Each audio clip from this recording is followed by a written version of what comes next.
Busy-busy si Mudra, naghihiwa ng... We have to do word of the day.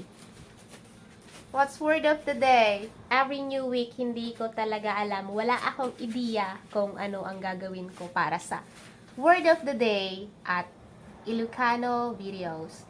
But when it comes to Tagalog lessons, I have a lot of ideas on what to do.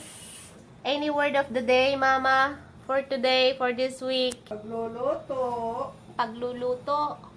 Oh yeah, that's one of the affixes that I want to explain on our Learn Tagalog using pag. Word of the day, Ewan. Ewan, anong mangyayari today? I don't know what's going to happen today. Ewan means I don't know. I have no idea.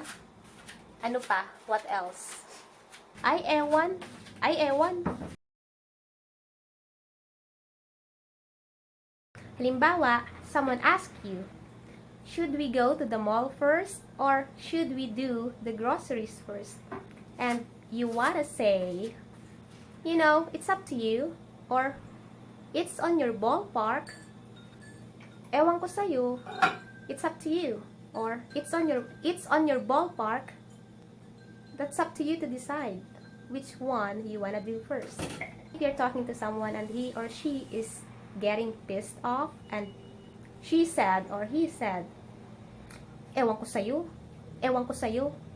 Siyempre, he or she is pissed off. So, ang tono ng boses ay naiinis. That means, whatever, or I don't get you. Ewan ko sa'yo. Ayun lang, tapos na.